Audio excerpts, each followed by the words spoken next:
Hello everyone, and welcome to something new. For the first time in my YouTube career, I'm doing something that isn't a gaming video. I'm expanding my horizons. Also, no, I'm not doing this for the whole video. I just really wanted to do it for the intro bit. Now you may be wondering, what the fuck was that? Well, I found a voice changer that I like very much. And that's one of the changes. And I won't be using it for the rest of the video. Well, except for one minor bit. Now you may also be wondering, why the fuck am I not going to use it for the rest of the video if I have it in front of me? Well, that's why. Can you hear it? There's no static. And I'm sure all of us would appreciate something where we don't have to listen to static when I'm not talking.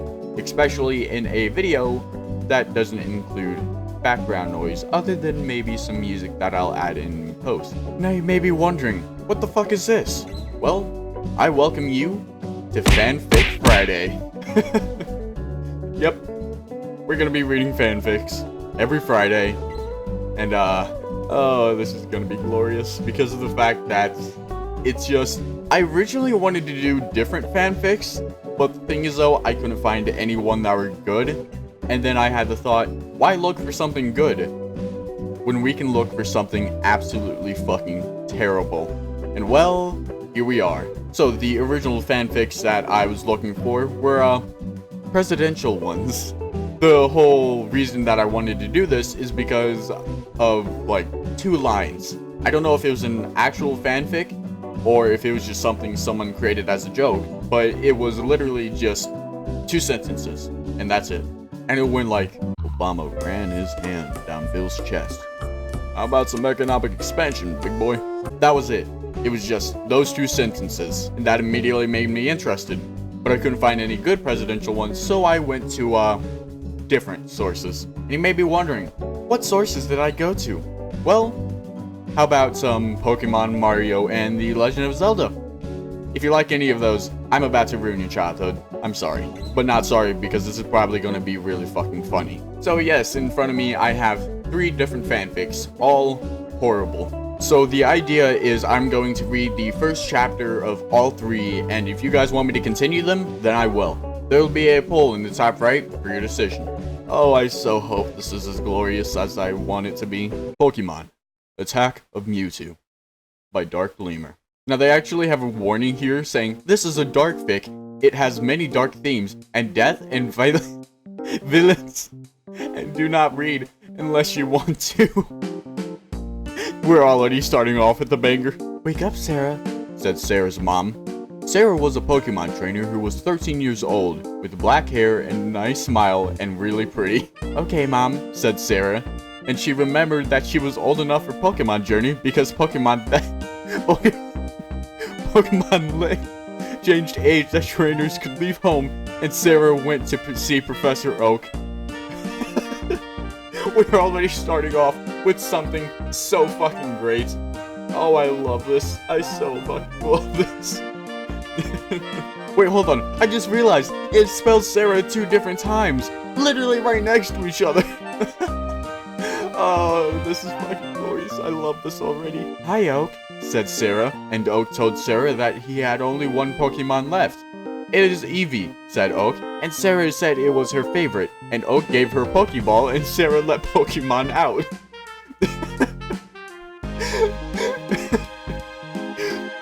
Eevee, said the Eevee.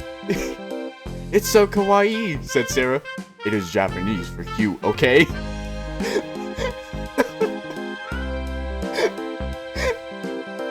Oh, I'm fucking loving this so goddamn much. Sarah walked out of laboratory and suddenly Mewtwo. Who are you? Asked Sarah. I'm Mewtwo. I hate Pokemon trainers and I will explode Oak's laboratory so that no one can be trainer. No, said Sarah. Wait, hold on. That's all in one quote. No, said Sarah. Why do you want to explode lab? Because humans are evil. Sad Mewtwo.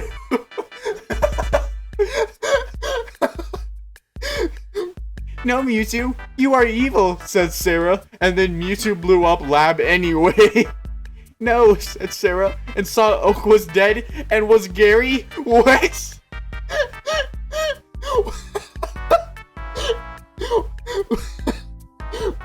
No, why did you do this, Mewtwo? You are evil, said Sarah. Shut up, or I explode your head, said Mewtwo. But Sarah not listen, and Mewtwo shat shit. What is that supposed to even be? Wait, hold on. Shat psychic at her. That's what that's supposed to be. Now she's dead, said Mewtwo, and flew away. But Sarah was not dead and blacked out, and so is Eve. Then Sarah woke up and saw that Mewtwo was gone and was sad and sad. Mewtwo, I will take revenge on you for exploding Oak's lab, and decided to train Eevee to become stronger than Mewtwo, even though Mewtwo was legendary and so her Pokemon journey begun. Oh my fucking god, I love this already. I'm so glad I decided to do this. And I'm sorry that you have to listen to me laugh so fucking hard, because normally when I laugh in videos, it's not that long, but now you can hear it in all its ugly glory. Well, I don't know about you, but I definitely want to continue this, because if it's as good as this first chapter, oh fucking boy. Oh, this is gonna be glorious. I can already tell. There's actually a repost of Dark Lemur's fanfic. So, I'm so glad someone decided to save this, because like they say here, it's a timeless classic. And they are right. Well, that's the end of that one. On to the Mario one. This one is called Mycophobia, a bad Mario fanfic. Oh boy. One day in the Mushroom Kingdom, Mario Jumpman Mario was walking down an empty street in the middle of nowhere, minding his own business and thinking about how wonderful his life as a plumber was. The air was chilly and foggy, even though it had been a hot summer day just a few minutes before. Mario was thinking about how strange this was, when out of nowhere, a white van with the faded blue flame painted on the side turned the corner and sped down the road, straight towards Mario. "Mamma mia!" Mario screamed. He leaped out of the way just in time and landed on the grass surrounding the road. The van continued to speed down the street and disappear in the fog. The experience was so traumatic for Mario that he collapsed in the grass and passed out? What? Fucking, are you serious? Mario has been through so much fucking more, and he passes out at a van coming towards him. What?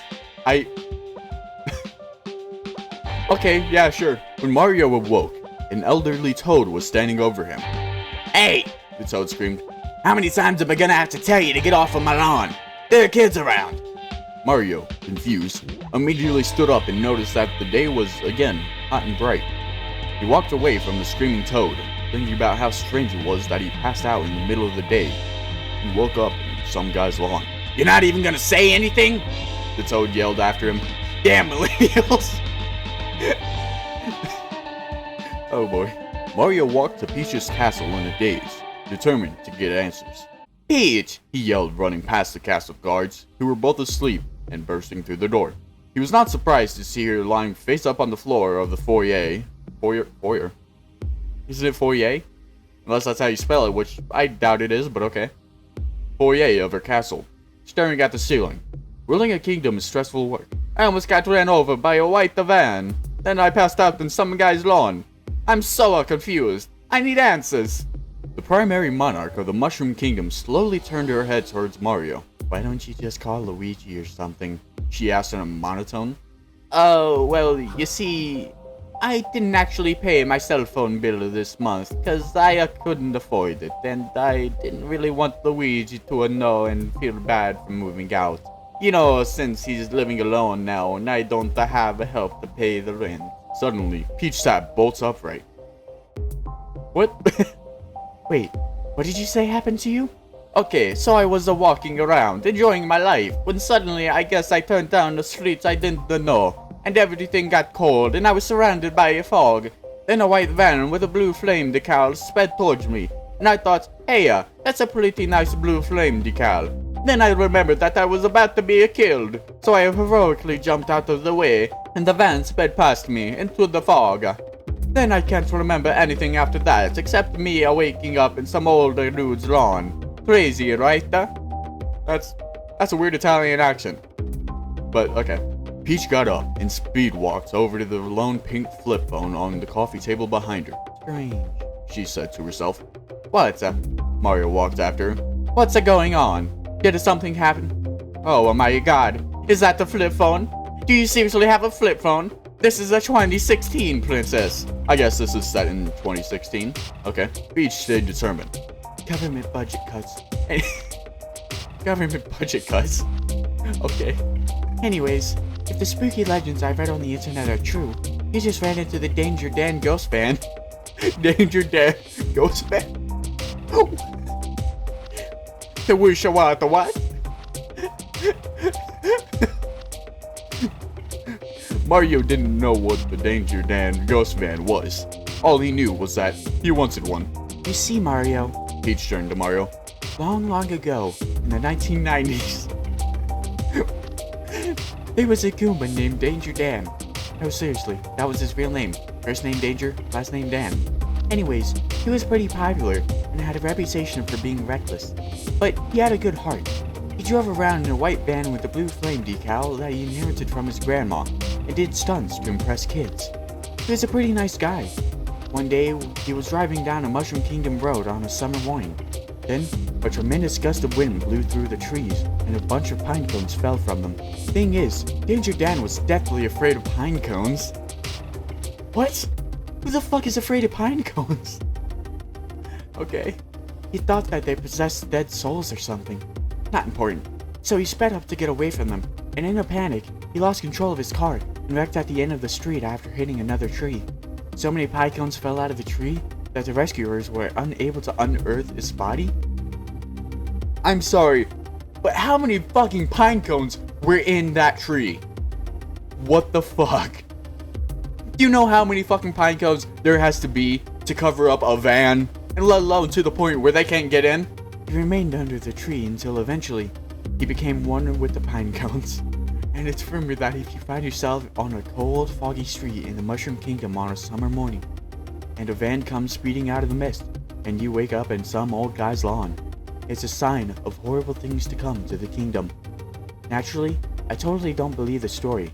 It's not like a guy crashing his van into a tree can destroy the government. Hey Mario, did you get all of that? Mario stared at Peach with a blank expression. So, you mean I saw a ghost? And because I saw a ghost, terrible times are coming to the kingdom? Yeah, basically I guess. Wait, how do you even know the story so well? Summer camp is a wild place. What? Peach answered, browsing through her phone. I don't even know. Long story short, we have nothing to worry about. Oh, actually, I do. I have to meet with the Prince Peasley from Bean Kingdom in 3 hours. You know, for good publicity. Doesn't Luigi have a crush on him? Should we tell him that he's coming over here? Mario just stared out of the window. So we got a man who's afraid of pine cones. He got covered in a fuck ton of pine cones, so much that they couldn't get into him. Peach went to summer camp. There's apparently a Bean Kingdom with a guy named Prince Peasley. And apparently Luigi has a crush on him. What? So I'm sort of interested to see what the fuck is going to happen in the rest of this. Now, the last fanfic that we have for today is Lying Here by Dirty Larry. The song blared through the headphones, drowning out the sound of the traffic in the street beside him. The music filled his head, a winding story that would pass just as the cars passed. He lay on the grass, the melodies floating through his mind like a passing cloud. Oh well, Link thought to himself. All songs pass. Can't help that. Or maybe. And with those words, he hit the replay button on his MP3 player.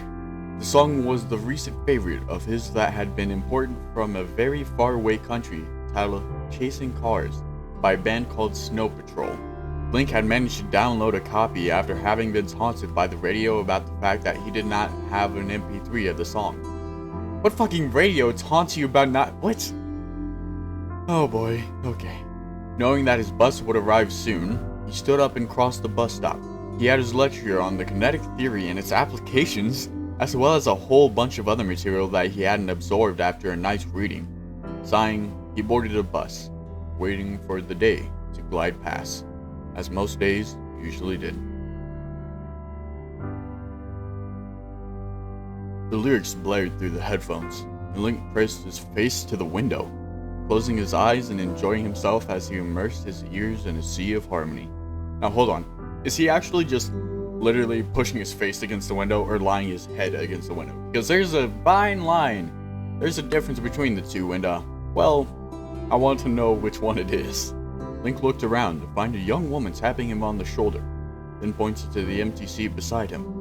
Realizing after a few moments that she wanted to sit there, he apologized for his lack of understanding and watched as she shook her head politely, smiling, and sat down. She was really quite pretty, in his opinion. She had almond-shaped blue eyes and a heart-shaped face that reminded him of chocolates. Her long blonde hair was tied into a ponytail that she had slung over her shoulder. She was reading a newspaper editorial and desperately looking for spelling errors, which, considering the Hylian newspapers, were common. Suddenly unable to come up with anything other than a silence that didn't sound engaging at all, he trailed off, watching as she turned to face him. Hi. She smiled back, if a bit awkwardly, and shyly tried to consider where their conversation should have gone next. What's your name? Oh yeah, it's Link. Link Forrester. Wait, does Link actually have a last name? Also, if he does, why the fuck is it Forrester? Link Forrester, Link said, finally able to ease up. Extending his hand, he added, "What's yours?" Oh, Zelda. Zelda Harkinian. Does Zelda have a last name? If so, why the fuck is it Harkinian? Or Harkonnen? I don't know however the fuck you pronounce it. Zelda Harkinian. Zelda smiled, beaming an expression that would have lifted the hearts of anyone. Even the old bum a few seats down who was angrily muttering that the driver of the bus had never gotten a license. He was, after all, driving very dangerously. The bus swerved whenever he tried to turn, and the tires skidded when he tried to stop. Nice to, make your acquaintance. I've never seen you around here. This bus usually runs nearly all the way to the UCT. Are you new? He asked. She closed the newspaper and turned toward him. Yeah, I'm just starting. What about you? She responded, twiddling with her ponytail. I'm pretty new. I'm just doing physics. Been here for a few months. I'm a transfer from the Kokiri Institute of Science. Oh my goodness. Really? Oh, do you know Saria? She's the one... Who doesn't know Saria? She's so nice, even though she's Kokiri, like, really short and green hair. Yeah, the first time I saw her, I thought she dyed it. I was like, I have never met someone who had green hair, but it really suits you. That was exactly the same thing I was thinking. Yeah, she was my mentor on physics. She was the one who recommended me to the UCT. How do you know her? I used to visit the Kokiri Institute to get stuff for biology. I was really young. It was, 3 years or more back? Oh yeah, Link exclaimed, remembering a girl that had always been hurrying to the greenhouse and the animal nursery to study the different life forms. She had always come out with bunches of paper and an animal usually perched on her shoulder. Back then, sorry, I just thought you were really nerdy. What? You had specs then, didn't you? Yeah, I'm wearing contacts now, Zelda said brightly, and removing her contacts to show him, suddenly laughed. You look so fuzzy when I take off my contacts. Giggling, she replaced them, and absent-mindedly twirled her ponytail. Their talk moved to their subjects. She was studying biology, Link found out, and was hoping to someday become a vet. She also had a liking for cars, especially the Epona model, which, unknown to her, Link's father had helped design. You've got to be kidding me. They turned Epona into a car. I want to become a vet, but my dad, he doesn't want me to. He says I should study something to do with law or politics and follow in his footsteps. He doesn't like sciences, Zelda sighed, twirling her ponytail again. Wait a sec. Your father, is he? Yep, the one and only. Daphnis Don Hansen, Hyrule Harkinian, the king of Red Lions. He disapproves of my choices, but I'm still going to go through with it. Zelda nodded, as though in an effort to affirm her own resolve. So then, what's it like to live as the daughter of the Prime Minister of Hyrule? Link asked. Do you get, free lunches? And can you get into movies that are MA-17+? Because, I have to be a model student and always present the model citizen appearance to the world. It is so annoying. I just want to be normal, Zelda exclaimed, frustrated. I mean, I just want to drive my opponent down the street without... There you go again with the car, Link teased. You must really love it. It's like every sentence, you'll slip in something about your opponent. But seriously, what can stop it? Perfectly tuned to your driving capabilities, custom spoiler and bumper, streamlined body, V12 engine, packs a powerful punch, and the turbo. Oh, you're going off about it again. Link poked her gently. What was that for? Zelda asked, hotly, flushed, before breaking into a grin. I'll get you. Oh no, or stop, Zelda said suddenly. We missed it, Link said. Come on, quick, let's get off. The two of them rushed off the bus and began to run back towards the university. When they finally reached the gates, Link started to run towards his class. Hey, when does your class finish? Zelda called out to him. Around 5 p.m. Why? Link asked. I'll wait for you in the... Zelda trailed off. Meet me at the library, and then we'll take the bus home or something, okay? Sure, thanks. See ya. Holy shit, this is actually pretty long. Wanna know how long? 2,000 words. Yeah, I'm not reading that all in one session. I have a feeling that the ending is what gave this the right to be in the Bad Legend of Zelda fanfics. Because it doesn't seem to be too bad to begin with, but, I don't know. I'm not a writer. But, it's up to you if you guys want me to continue this, because the other two, I definitely want to continue it, especially the Pokemon one. That was just... Oh, that one's glorious. Thank you all for watching this episode of Fic Friday, and I will catch you all in the next video. See ya! Daphne's no Hansen, Hyrule Harkonnen. Daphne's non Hansen, Hyrule Harkonnen. Daphne's non Hansen, Hyrule Harkonnen. Daphne's non Hansen, Hyrule Harkonnen. Daphne's non Hansen, Hyrule Harkonnen. Daphne's non Hansen, Hyrule Harkonnen. Daphne's non Hansen, Hyrule Harkonnen.